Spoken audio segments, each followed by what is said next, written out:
It's a triumph. I mean, you're here. I wanna make sure that I can also get a few questions or comments or props from the folk out here. Y'all got questions or thoughts or things that are at the top of your? That was heavy in such a great way. Your 6 months that you couldn't get to this, how that feel for you?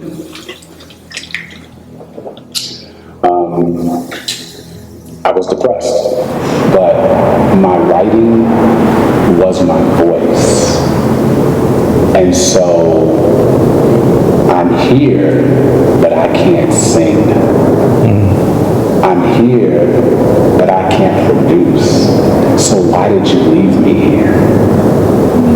And then I went to therapy for a year. So I was introduced every single week to folks that had the stroke like me, but they were worse. So on the one hand, I'm grateful, but on the other hand, I'm here in this therapy thing because I'm not 100%. And so the reality is it depressed me.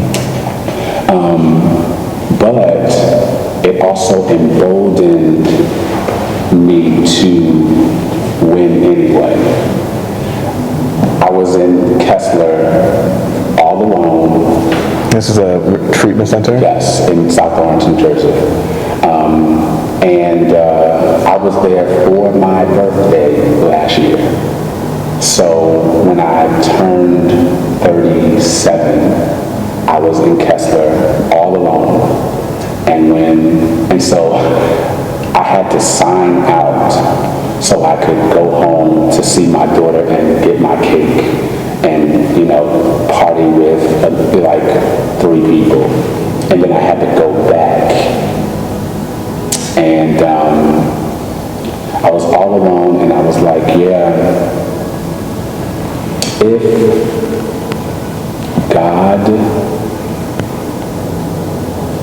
decides to never repair me holistically, then I'll be a graphic designer. And then I just started wondering, what else do I have in me that hasn't been used? It gave me hope. And so I'm grateful that he repaired it, but I'm grateful for that season because it shifted me. Yeah, it shifted me in more ways than one. I am a fast lane person, but last year I decided to take the slow lane.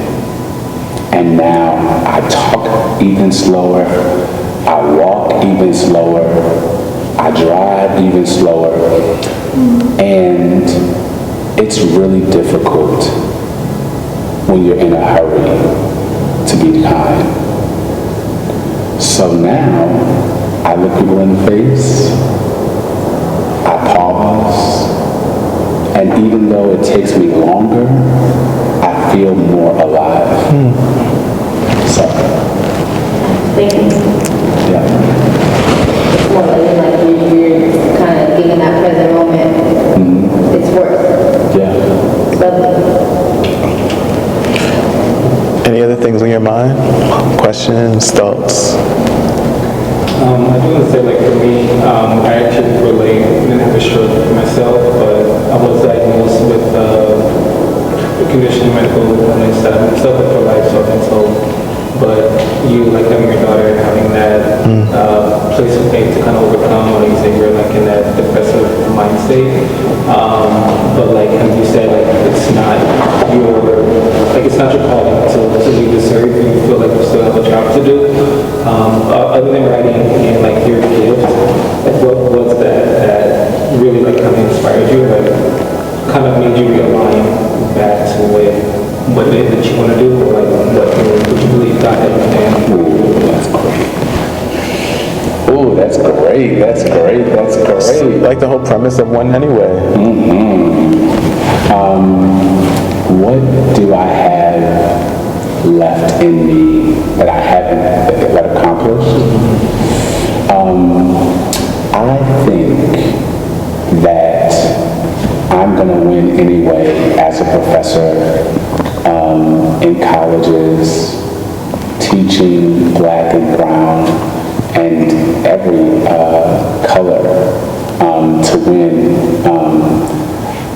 There is just something in me, and I've just not been able to shake it. I think that the next thing for me is to be a light on a campus, inspiring young people to win anyway. And so I'm applying this year again for my PhD. I don't know if it's going to go that route, but I know there's a calling of mine to campus life. And so that is what I want to do. And then I want to have another child. I don't know how that's going to happen, but I love being a father. And I want to spread that love. And it can be adoption. But I know that that's, I think, in my future. And I want to write more books. I want to do more plays. You know that. Sing more songs. Sing more songs. I would like to do this every day of the week. Foster community with a small group of people, and this is what I want to do. So I don't know, but I'm looking forward to it. Enjoy it. Just living life and yeah, I love it. Yeah. Thank you so much. I have two final questions for you. The first is, you keep saying the Win Anyway is in the title. You know, there's also a subtitle, right? How to turn obstacles into opportunities. And I think it would, we would do this work in injustice if we didn't talk about what it means to proclaim for somebody to win anyway in the moment, a time that we're in right now where even the notion of winning is so complicated. When you grow up in the context of the U.S., you know, you're taught in certain spaces, you know, go out. Winning is sort of seen as you making a lot of money or having access to things, or getting the nice house with the white picket fence, or having the good gear on and the good Jordans. Winning in some ways is about having more power, especially as men. Win in some way it's like us being taught that the way that we win is the more necks that our feet are on, that brings us higher, either closer to heaven in some ways, because we got so many people standing below us who are worse off than we are. So the notion of winning itself is complicated by so much of what we're taught and what we breathe in as air. So when you say win anyway, what do you mean? And is that the same as what the dollar bill is telling us, or and sometimes the very church tells us that winning is supposed to be? What is your argument, and what is your encouragement for the person who is reading your book when it comes to winning? What does winning look like for you? Oh God. Winning looks like peace in my soul. When I win, there's automatically peace in my soul, not in my surroundings necessarily, not in my bank account necessarily, but winning to me is peace in my soul. You know, there are many competing voices telling you to win like this. But everybody's win is different. And so that's why every chapter, I talked about asthma as a child, and I was like, yo, I had asthma bad, like bronchitis, it was bad. And so as a child, my win anyway was that I was able to run track in high school. I did not run track for the Olympics. I didn't get a scholarship to college, but my win anyway was like the progression of like wheezing to running track without a pump. That was my win. Sure. And I want everyone to tailor make their win after peace. Because your piece can be in a 5-bedroom house, cool. But if my piece is in this 1-bedroom studio, that's a win for me.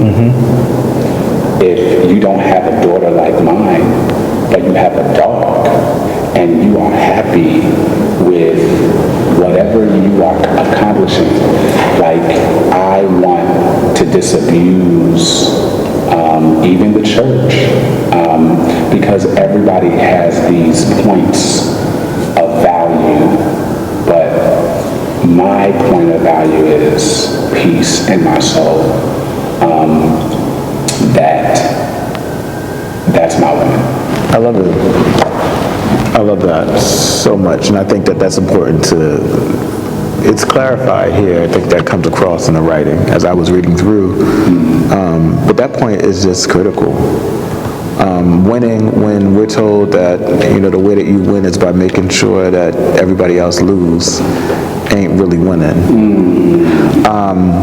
So that said, what do you lead? Like, okay, it's like, you know, we're here. If you had to simmer down, let's say, like the 3 primary jewels of the book into sort of like your exit speech for us, your charge, like, okay, you ain't read the book, but here's the cliff note, and here are 3 things I want you to walk away with and take home with you. What would those 3 things be? This is me giving y'all the version of the book without you reading it yet. We want you to buy it.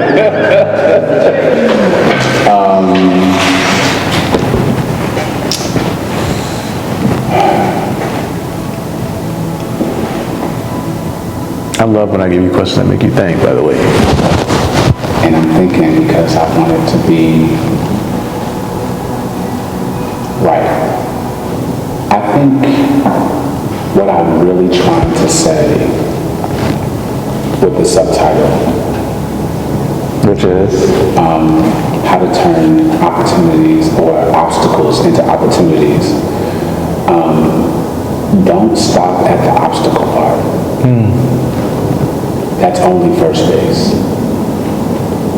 If you stop at the obstacle part, you may get a lot of attention. You may get a lot of followers, but you won't make impact. Please go on to turn that obstacle into an opportunity. Please go on and turn that obstacle into an opportunity. There are people waiting for you to do that so that they can succeed with what they have to do.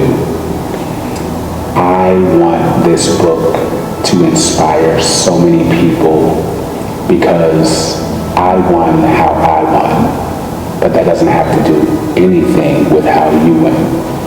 And if all of us in this room can win on our own level, in our own lane, then that creates a ricochet of winning all around the world. And I think I want you to wake up and know that you have a reason for being here. like the world is not the same without your gift. And I'm not talking about what you do, I'm talking about who you are. The world is not the same without your gift. So please, step away from social media for a second. Step away from Instagram for a second, or Netflix for a second, or talking on the phone for a second, and dig down and get to work. Whatever you are meant to do, this is the time. No one's going to save you. You have to do this yourself. There's always going to be a community of people that will help you. There will always be a community of people that will lift you. You are not in this by yourself, but you have to take the first step by yourself.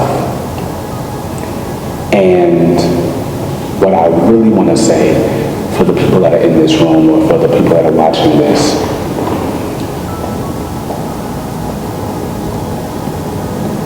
what is for you will wait for you to heal.